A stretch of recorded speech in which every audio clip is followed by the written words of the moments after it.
Hello, and welcome to the President's Class, now solely on YouTube for the pandemic.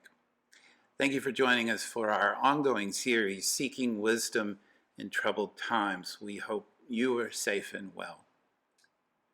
Whoever fights monsters should see to it that in the process he does not become a monster. And if you gaze long enough into an abyss, the abyss will gaze back at you. That is Friedrich Nietzsche.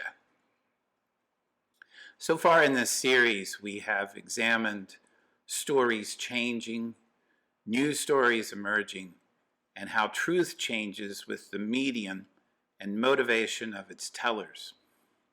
In the first lecture, I mentioned that our favorite monster was born during a shelter-at-home event in 1816, when teenage Mary Shelley wrote the novel Frankenstein as part of a storytelling contest.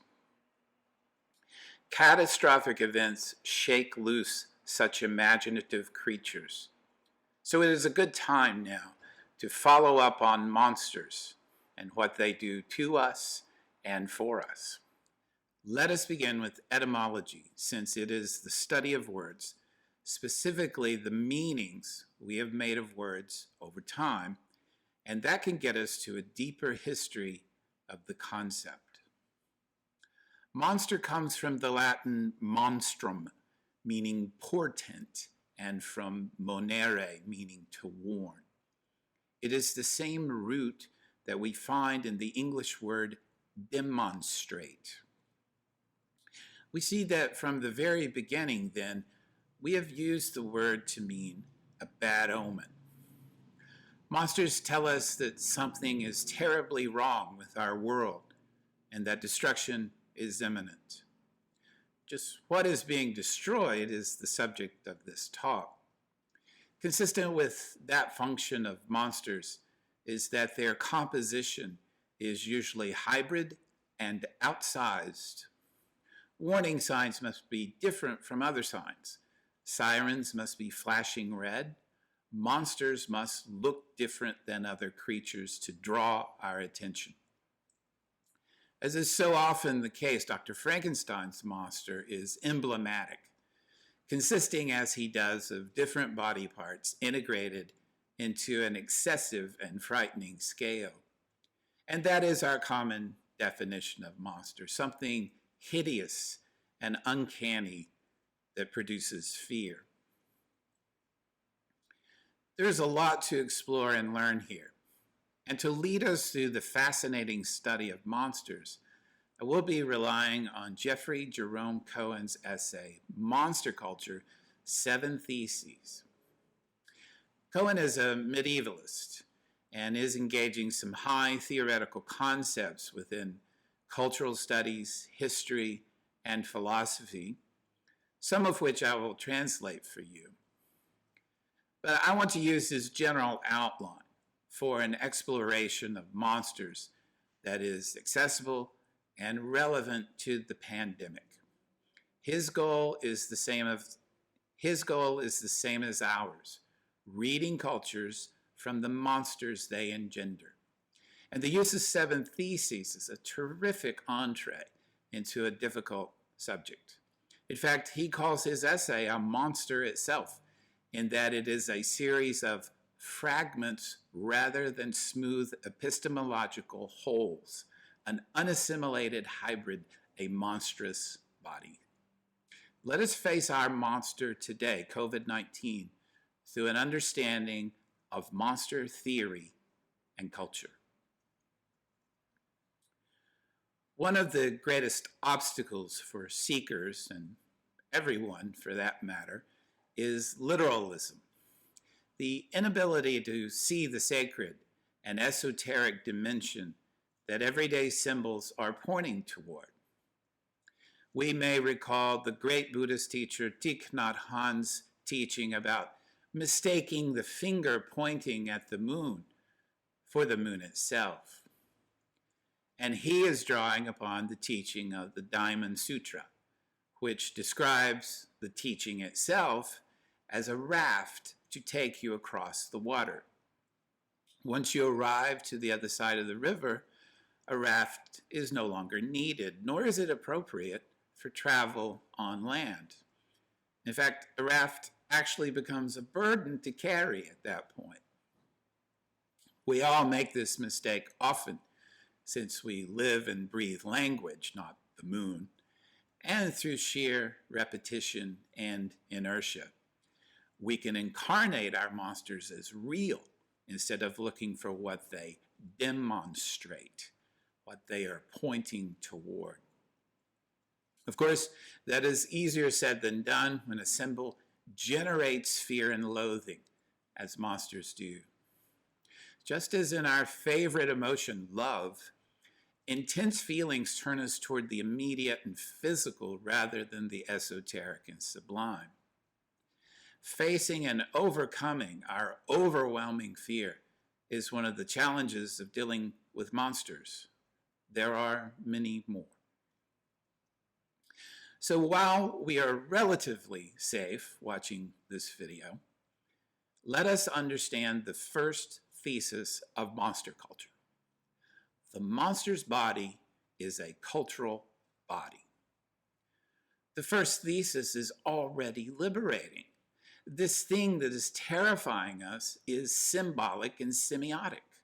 Our monster is a sign, which means that we conjured it, so it belongs to us. Of course, the novel coronavirus is deathly real, and one does not die from a symbol. Those who are infected are suffering from a medical condition, and their experience is different from that of monster culture in general. The body in pain and distress is its own experience, one worth an examination in its own right. For those of us who are not experiencing symptoms, however, the novel coronavirus exists in culture, not in our bodies. It is mediated and therefore lives in symbolic systems like language and images. Theorist Jean Baudrillard was criticized for his serial work, The Gulf War Did Not Take Place, published in The Guardian in 1991. But he was right then, and his point is relevant now with COVID-19. He knows the Gulf War took place for people who fought and died, but his point is the same as mine here. That is, unless we were there, we cannot access such events outside of a system of signification. And perhaps even if we are there, but that's a deeper and different conversation. His argument is that most people experienced the Gulf War through a mediated channel, specifically a literal cable channel, CNN, and the United States government's curated words and imagery. The same is true for most of us now in regard to the novel coronavirus. First of all, we cannot actually see the virus with the naked eye. We see graphic representations and read linguistic descriptions. Moreover, the meanings we attach to these symbols are cultural. We interpret them in light of existing stories and meanings. Or even if we attempt to create new interpretations, the material we use is already here in existing words and symbols.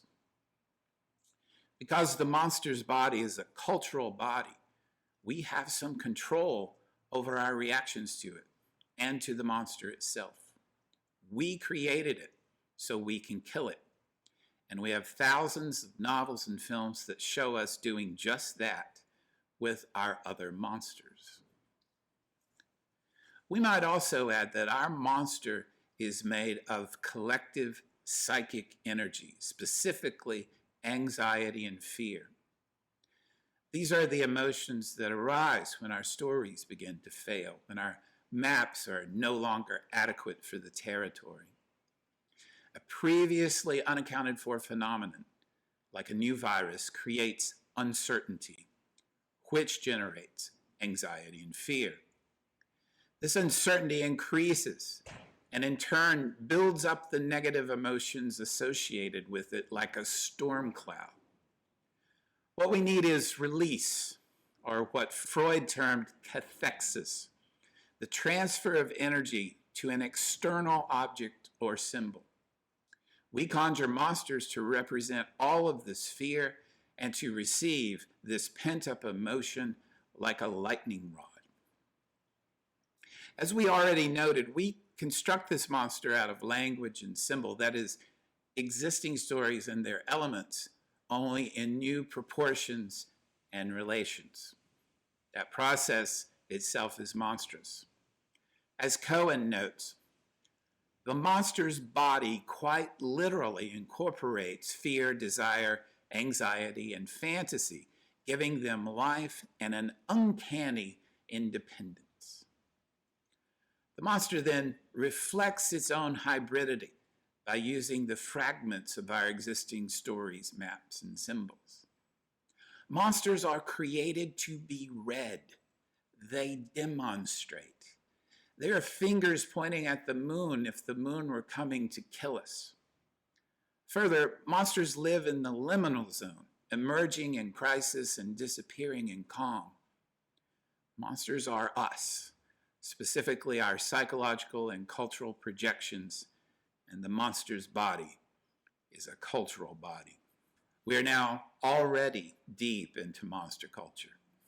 If we accept that the monster's body is cultural, then several other insights follow. For example, if monsters are us and are conjured from a perceived catastrophe pending or already here, then monsters can never be killed. Yet monsters must always be killed.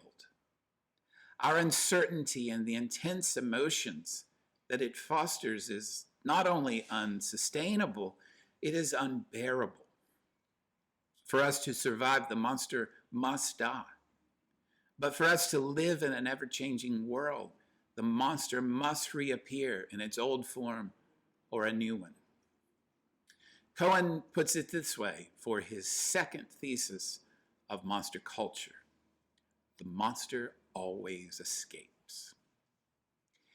If we could ask Ripley in Alien, or Sarah Connor in Terminator, or any of the characters in the hundreds of Dracula or Frankenstein retellings, they would agree with the second thesis. Monsters are revenants. They always return because we always need them, and ultimately because they are us. In fact, with certain monsters like vampires or Terminators, their inability to be killed is their main monstrous feature.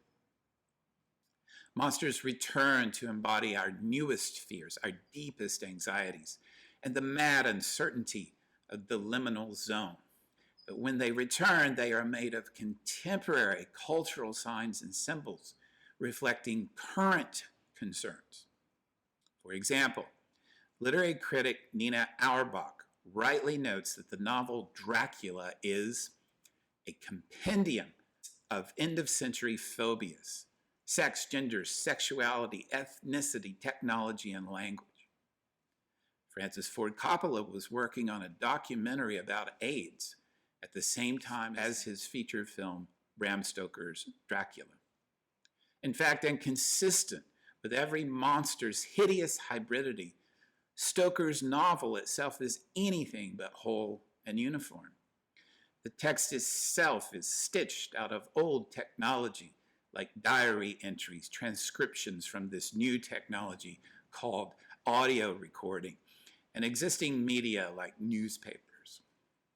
It is made of fragments of new and old that have not been integrated into a new story, but reflect the disintegration of the old one. The result is a chaotic and kaleidoscopic experience of the characters, which Coppola captures well in his film. As Cohen puts it in regard to monster theory, monstrous interpretation is as much process as epiphany, a work that must content itself with fragments, footprints, bones, talisman, teeth, shadows, obscured glimpses, signifiers of monstrous passing that stand in for the monstrous body itself. COVID-19 is a revenant as well, calling attention to our persistent concerns about conspiracies, race, politics, and technology. These are the fragments Cohen references, footprints of old stories and ideologies that were monstrous themselves, in that they appeared in other times of crisis and were hybrids pieced together out of our fear and loathing. As I mentioned in our first lecture, our catastrophes began before COVID-19. So our monsters were already stirring from their lairs. Now they are appearing in the daylight of our media and public discourses and are eager to feed upon our fear. We feed them well, and they grow accordingly. What exactly engenders such fear when a monster appears? Not surprisingly, it is something ancient and primal in the human psyche, and something we have engaged in terms of story already. As fragile human beings existing in a web of relation, we need order. We need the world to stand still for a moment so that we can put it into boxes. The universe itself does not provide for such ordering, at least in terms that are comforting to us. It shows us chaos, collision, and ephemerality, and any order we put upon it as ours alone, made of language and consisting of projections of our desires. That process is also our very existence and survival, to order the world in some way that not only makes sense to us, but also allows us to survive and thrive. As Wallace Stevens put it, this is a blessed rage for order, and it is indeed both blessed and a rage. We have been casting this phenomenon in terms of story or myth, but it also appears in philosophy, science, and culture as order, which is made of categories. When a monster appears, it is the harbinger of a category crisis, a threat to order, which is Cohen's third thesis. Again, the monster itself embodies all these theses. This one in particular by being a hybrid, that is constructed of multiple categories that do not belong together. As we saw in the anomalous deck of cards experiment, we react poorly to category bleeding or disintegration, and it can create disgust and horror. Cohen cites Harvey Greenberg on the hybrid composition of the monster in the film Alien.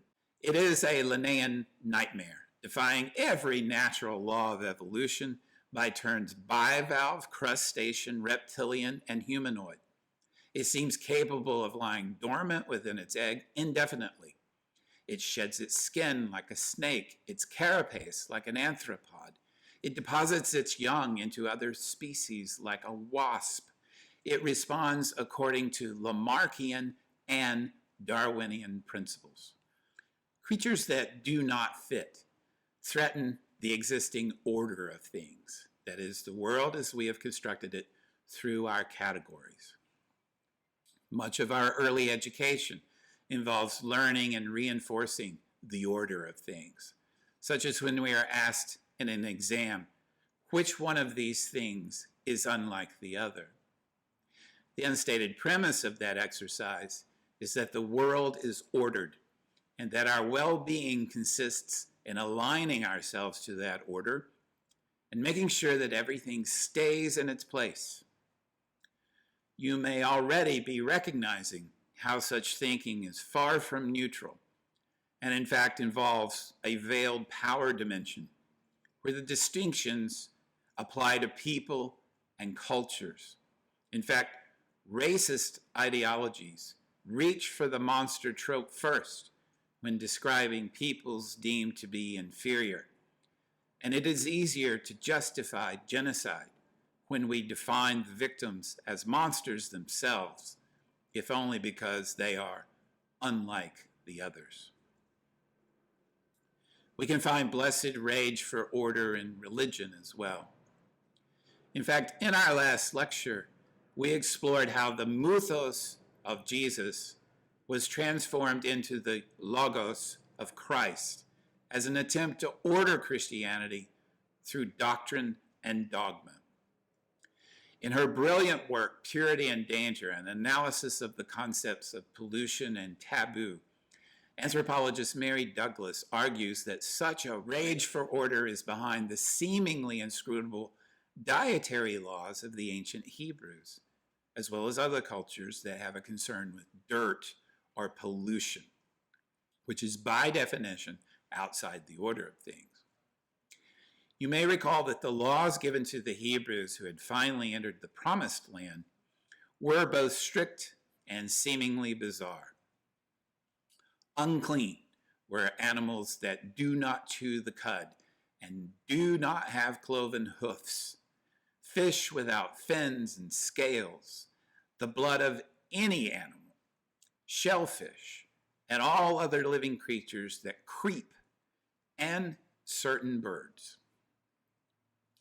Douglas argues quite convincingly that these laws emerged not from some nascent community health instinct, nor from Yahweh's arbitrary commands. Rather, they come from a specific understanding of the sacred as that which is whole, undifferentiated, and in its place, according to the original order of creation. The profane, then, is that which is fragmented, hybrid, and or out of place. She writes, "Holiness means keeping distinct the categories of creation. It therefore involves correct definition, discrimination, and order." Accordingly, Jewish law was comprehensive and reflected Judaism itself at the time. There was a concern to keep the chosen people separate from the non-chosen people, which accounts for strident rules against intermarriage with other tribes. This blessed rage for order fits perfectly with injunctions against worshiping other neighboring gods. The concern with what was coming into and out of the body, food, menstrual blood, semen, was reflected in the concern with what was coming into and out of the society. People outside of the society were other, and intercourse, both physical and discursive, was either strictly regulated or outright prohibited. Animals that were considered hybrid were unclean, as were women during menstruation and men who had had nocturnal emissions.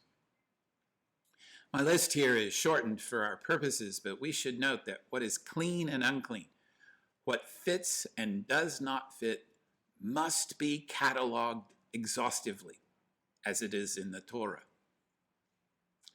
It is probably worth mentioning here, too, that the most cited prohibitions against homosexuality, right up to the present, come out of this scheme, though adherents of that particular proscription never follow the others in the scheme and freely eat of the unclean animals and partake in other behaviors explicitly listed there. And of course, we should mention that Jews themselves would become victims of this process over time, culminating in the Shoah, Nazi Germany's final solution to its monster problem. Had the Nazis understood Nietzsche instead of appropriating him, they might have learned from his warning about looking for monsters and becoming one in the process. COVID-19 has already wrecked our ordered world, and it is just beginning. Categories once thought solid and sound are changing and even disintegrating before our eyes.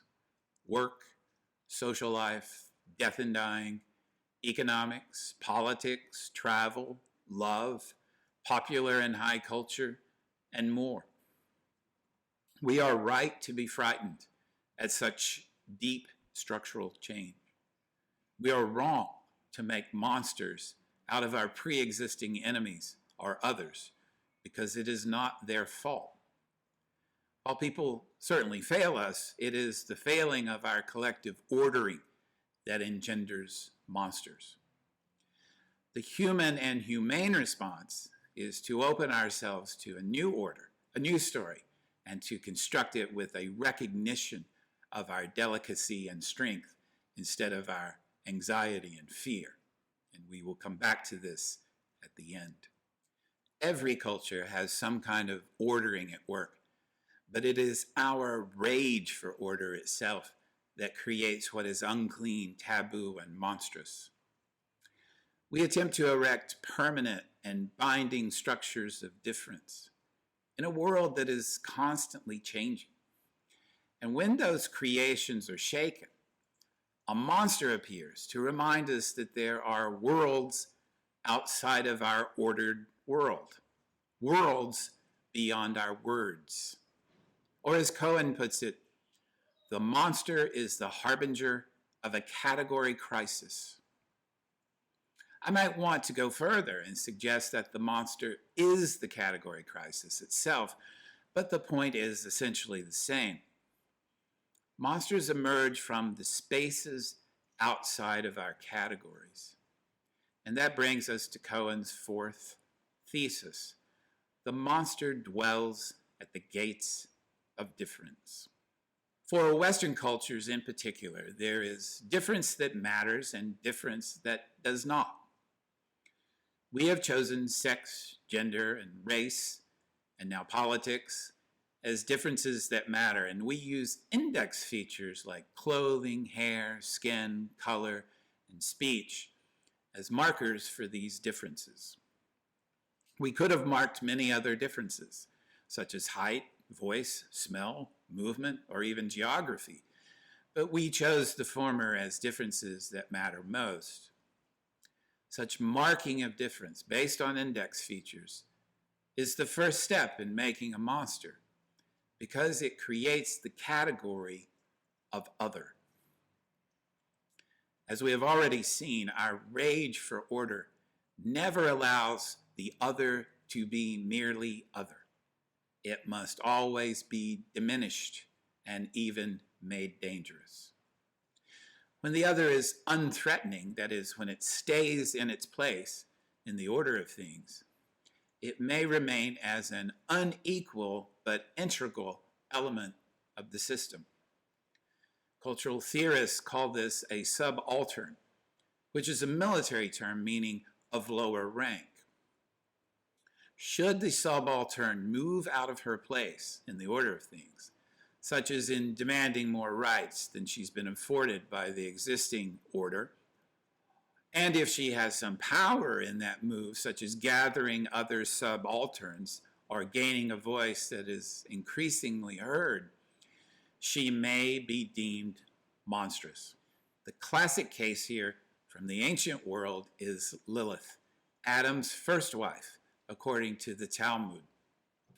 For her full story, I refer you to the lecture here on our channel by Aaron Henne, director of Theater Dybbuk.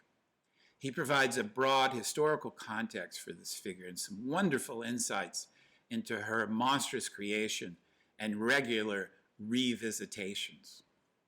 The short version of her story is that she wanted Adam to lie on the ground during sex while she took the dominant position.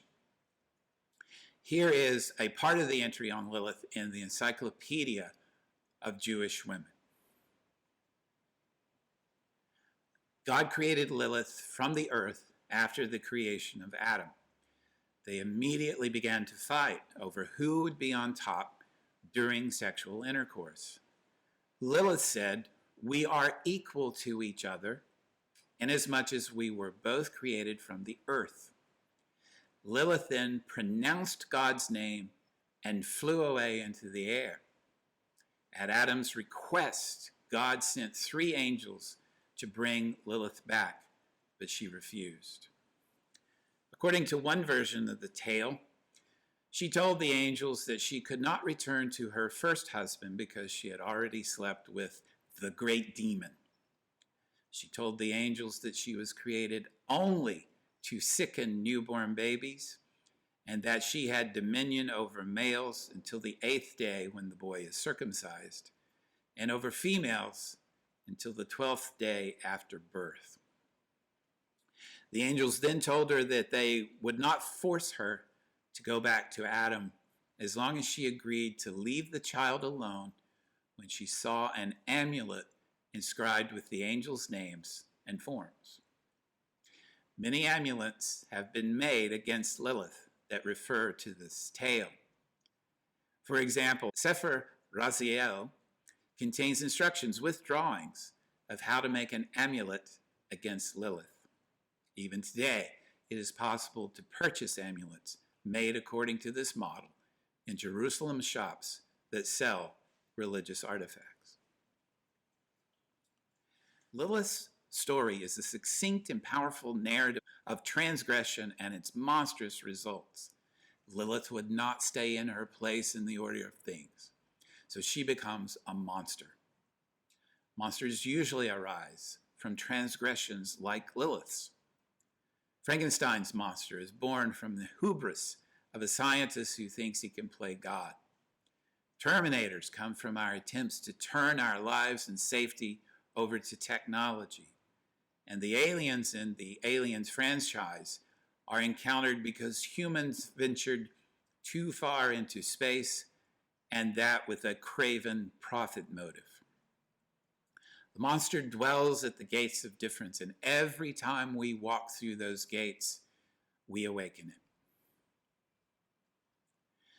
Cohen notes insightfully that the differences that matter, sex, gender, race, etc., while remaining separate categories when the order is unthreatened, bleed together when a threat appears. The monster is hybrid because it is multiple, and multiplicity by its very nature is threatening to order. Lilith's transgressive sexuality turns her into a murder of innocence as well. Because she simply refuses to lie down for sex, monstrous mythology deems that she will also kill passers-by and abort unborn children. Once you transgress the order of things, you are effectively guilty of all transgressions. Such is the tenuous nature of order and the power of transgressing it. As René Girard aptly puts it in his study of the scapegoat, the threat is actually systemic and represents, quote, the potential for the system to differ from its own difference. In other words, not to be different at all, to cease to exist as a system. Difference that exists outside the system is terrifying because it reveals the truth of the system, its relativity, its fragility, and its mortality.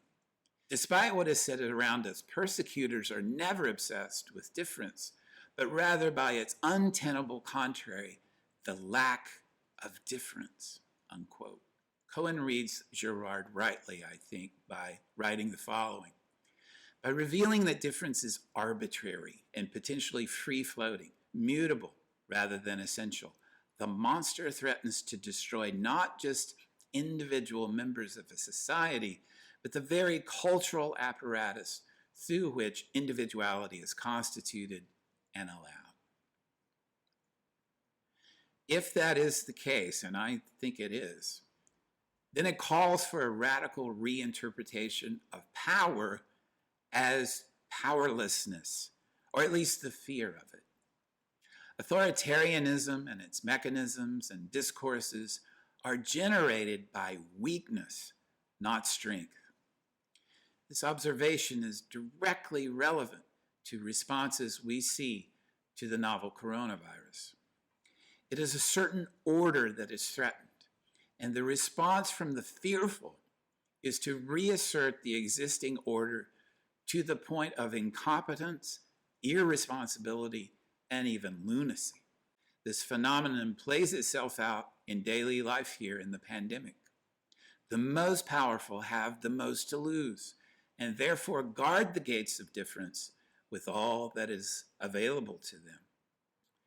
We should remember that a monster appears when our stories change, and more accurately, when our stories begin to fail and the categories that they engender are threatened by events that expose the arbitrary and fragile nature of the entire schema.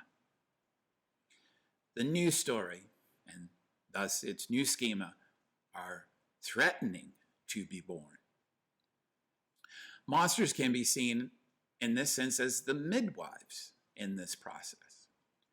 Fearsome and aggressive monsters are warnings that the world and we are about to change. In mythological terms, they are threshold guardians, signaling that we are moving from one world to another, one where we do not have a map, therefore danger lies ahead. Cohen's fifth thesis is that the monster polices the borders of the possible, and he writes, "Every monster is in this way a double narrative, two living stories, one that describes how the monster came to be, and another, its testimony, detailing what cultural use the monster serves. The monster of prohibition exists to demarcate the bonds that hold together that system of relations we call culture, to call horrid attention to the borders that cannot, must not be crossed."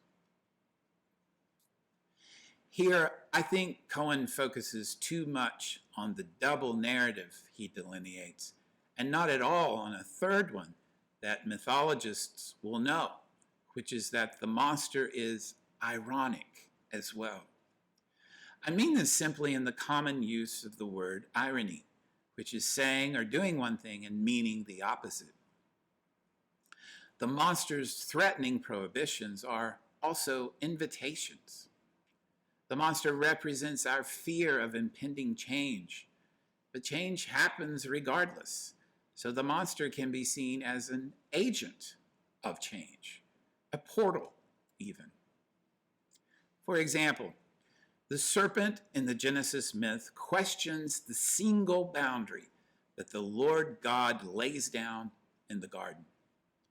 There's just this one tree that is outside the schema. Everything else is there for the first human's pleasure. The serpent induces the couple to transgress the only boundary, and the punishment of death eventually comes, but the promise of knowledge is immediately fulfilled. Then the Lord God said, "See, the man has become like one of us, knowing good and evil." The monster not only advanced the story, it also made the story of humanity possible by forcing us out of a garden where nothing ever happened into a world that would tell this very story of its origin. In its monstrous form as a symbol, COVID-19 is an invitation to know, to change, to add to our story on earth. The monster polices the borders of the possible, and both warnings and invitations are appropriate in the liminal zone. The first thesis was that the monster's body is a cultural body, where the emphasis is on culture. And now we can focus on a corollary to that thesis, which is that the monster has a body. Perhaps there are monsters without a body, or some corporeal element. If so, they are rare. For example, there was a great, terrible movie in the 70s called The Fog, but the monsters still had a physical existence in the story world. To serve their function as lightning rods for uncertainty, it helps for monsters to be symbolic objects rather than concepts, though concepts are embodied there, as we have seen. Further, since the monsters are ultimately us, we need to see ourselves in them, which means that they need anthropomorphic features. Our best monsters are quasi-human and produce a feeling of both recognition and repulsion, what Freud called the uncanny. With their anthropomorphism, monsters enter the web of fear, hatred, and other human-to-human interactions. Among these is desire. And this is perhaps Cohen's most fascinating thesis.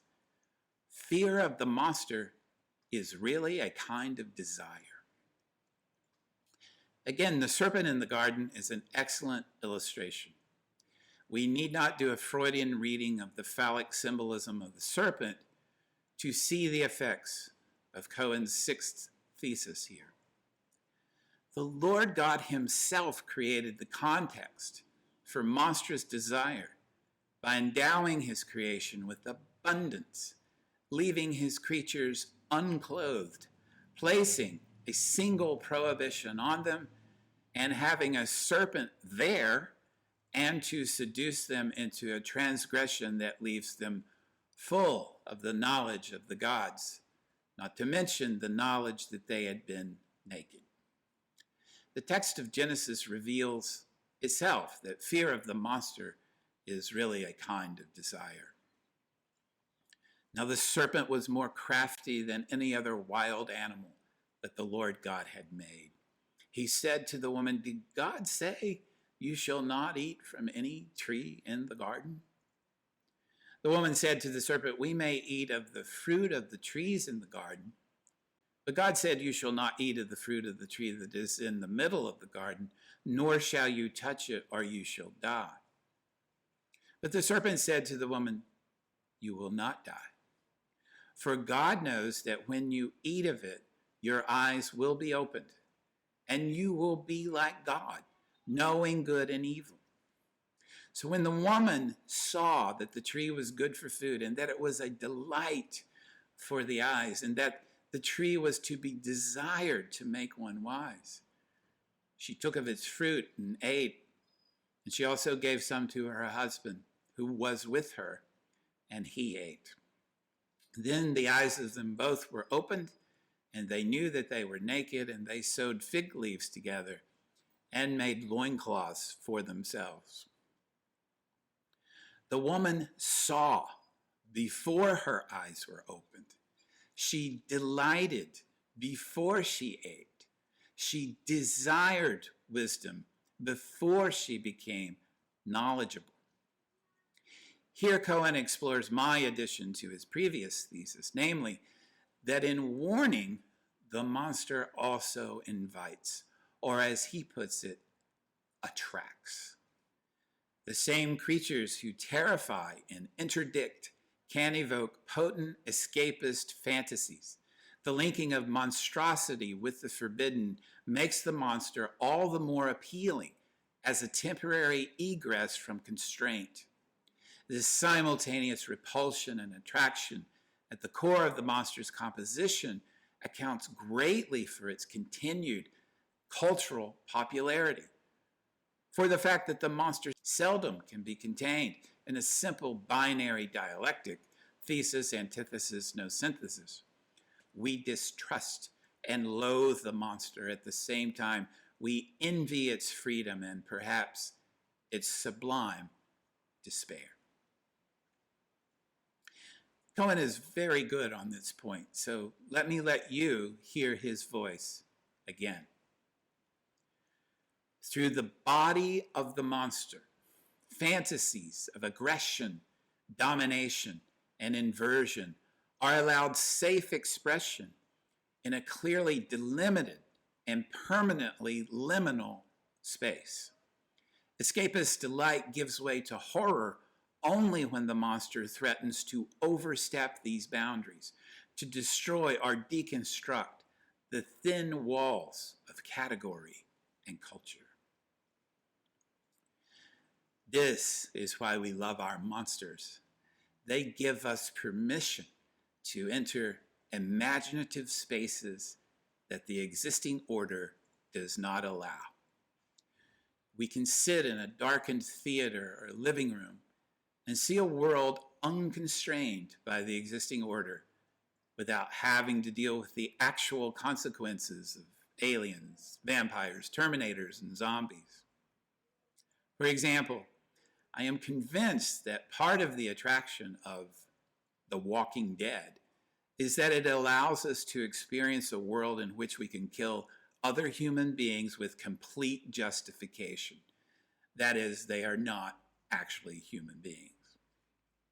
It is a thin line between a zombie and a human, which is the tension that drives every zombie story. At the same time, as Cohen puts it, we envy the monster's sublime despair. And why would we not? Anytime we feel outside the order of things, or that a dominant story does not fit our lives, we encounter such sublime despair. And this is the making of art and of monsters. Let us recognize that the fear engendered by the pandemic is also a kind of desire, if only because it is an opening in a closed system.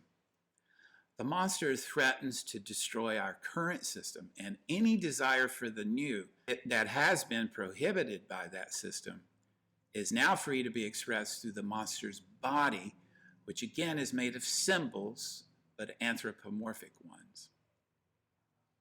In fact, Western culture writes itself on the bodies of its subjects, especially its others.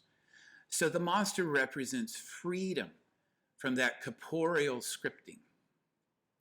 The monster's body is itself hybridity, multiplicity, and forbidden desire, all elements of life prohibited or proscribed by the existing story or schema. As Cohen notes, the monster serves as a kind of alter ego, allowing the constrained subject freedom to explore the chaos of the post-monster destruction. Artists and shamans know this world well, the one outside of categories in the dominant story. And they seek to bring it into the existing world through esoteric symbolism, paradox, and double meanings. We might invoke one of Dostoevsky's characters from the Brothers Karamazov to help us with this concept. Ivan floats the idea that without God, everything is permitted. Years of Christian apologists have borrowed this phrase to warn us of the dangers of not believing in God. But in terms of monster theory, Ivan is exactly right, albeit in a different way. Without God, everything is permitted, and we are free. That idea is an analog to the tree in the garden. The prohibition against eating from the tree of the knowledge of good and evil was a limitation on our knowledge and especially our freedom. A world in which everything is permitted is a world desired by many of us from childhood to old age. We look into this world when we watch toddlers roam in the garden of youth, naked, unashamed, and unencumbered by the prohibitions we attempt to place on them. This is also the world of the monster, who is unencumbered by culture, what Freud called our discontent with civilization. Even more concretely, when the Hunt Linux map included the phrase, "Here be dragons," or "Here be lions" on the ancient Roman maps, it is both a warning and an invitation. Obviously, we did not heed the warnings on those maps, and we freely crossed those thresholds into, quote, new worlds, unquote. And sure enough, for those who entered the monstrous portal and crossed the threshold, the world they found there was replete with a perceived and projected licentiousness. There was no God, and everything was permitted. Here, for example, the namesake of the Americas, Amerigo Vespucci, in a pamphlet that was widely circulated in Europe about the people he encountered on the other side of the monster. The women, as I have said, go about naked and are very libidinous, yet they have bodies which are tolerably beautiful and cleanly, nor are they so unsightly as one perchance might imagine, for Inasmuch as they are plump, their ugliness is the less apparent, which indeed is for the most part concealed by the excellence of their bodily structure. It was to us a matter of astonishment that none was to be seen among them who had a flabby breast, and those who had borne children were not to be distinguished from virgins by the shape and shrinking of the womb. And in other parts of the body, similar things were seen, of which in the interest of modesty I make no mention. When they had the opportunity of copulating with us Christians, urged by excessive lust, they defiled and prostituted themselves. They live 150 years and rarely fall ill, and if they do fall victims to any disease, they cure themselves with certain roots and herbs.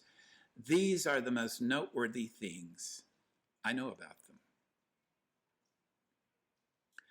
Dracula himself and the vampires he inspires seduce those within the old story, the old schema, and promise not only sexual experiences out of this world, but eternal life itself. Fear of the monster is really a kind of desire. Cohen's final thesis is that the monster stands at the threshold of becoming. And his analysis is a single paragraph that is worth you hearing in his own voice. Monsters are our children. They can be pushed to the farthest margins of geography and discourse, hidden away at the edges of the world and in the forbidden recesses of our mind, but they always return. And when they come back, they bring not just a fuller knowledge of our place in history and the history of knowing our place, but they bear self-knowledge, human knowledge, and a discourse all the more sacred as it arises from the outside. These monsters ask us how we perceive the world and how we have misrepresented what we have attempted to place. They ask us to reevaluate our cultural assumptions about race, gender, sexuality, our perception of difference, our tolerance toward its expression. They ask us why we have created them. This brilliant and beautifully rendered conclusion makes the journey through monster theory well worth the trip. The symbols and stories surrounding COVID-19 are configuring themselves into a monster story by those who stand to lose from stories changing and power disappearing. The virus itself is microscopic and deadly, which creates one experience for those suffering from it and those attending to them, but it will eventually be reined in and made innocuous. For the rest of us, COVID-19 is a monster roaming freely and recklessly throughout the world of culture. Its fearsomeness is its utter disregard for the stories we have been telling ourselves and the categories by which we have ordered the world. Like all monsters, it represents chaos. It seeks only to steal life from other life, replicating itself with what appears to us as ferocious intensity, but to the virus, it is simply being what it is. Nothing is quite as terrifying as a monster that not only disregards the meanings we have made, but also steals our very life in order to survive. Of course, we humans do that regularly with other life. So it is no strange thing in the wider world. In fact, it is the nature of our world. As Dolores in Westworld says, as she attempts to understand her life, this world, I think there may be something wrong with this world, something hiding underneath. Either that or there's something wrong with me. I may be losing my mind. As your name suggests, dear Dolores, it is both, and your sorrow and distress are well-founded. For those humans who have a story that places them in a web of relation, death is the way of all life, and we must all take our turn, since we have benefited from other life that has taken its turn. For those of us who have attempted to wall off this phenomenon through certain stories and schema, and by telling ourselves a story about our own mastery of this world, changing stories and categories are a terrible tragedy that sends us scurrying to mend the tears in the fabric of our worlds and to rebuild the structures that have been seemingly protecting us. How should we respond to these monsters? The answer is actually fairly simple and requires no special heroism. Chill out, reflect, and recognize that monsters are symbols of change. Here are some examples of such a response from the ancient to the contemporary world. From the Tao Te Ching, have patience. Wait until the mud settles and the water is clear. Remain unmoving until the right action arises by itself. Albert Camus, sometimes carrying on, just carrying on, is the superhuman achievement. Bruce Lee, do not be assertive, but adjust to the object, and you shall find a way around or through it. And from an interview with Fran Lebowitz in the pandemic, the New Yorker asks, how have you been spending your time in self-isolation? Lebowitz responds, it depends on how much you count the time you spend sulking. Let me put it this way, when they compile a list of the heroes of this era, I will not be on it. Mostly I've been reading, also taking phone calls from people who for the last 10 years have told me they hate to talk on the phone. And I've spent a lot of time thinking about how to think about this, because it is a very startling thing to be my age, I'm 69, and to have something happen that doesn't remind you of anything else. What all of us do is use symbols to make our way in this world. We make gods and we make monsters, and they return to ask us why we have created them. If we ignore the question, we remain ignorant and afraid.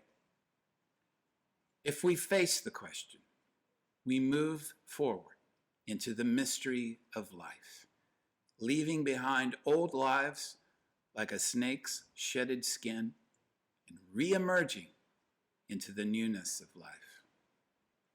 As Joseph Campbell noted, this is the primary function of mythology, of stories, to evoke in the individual a sense of grateful, affirmative awe before the monstrous mystery that is existence.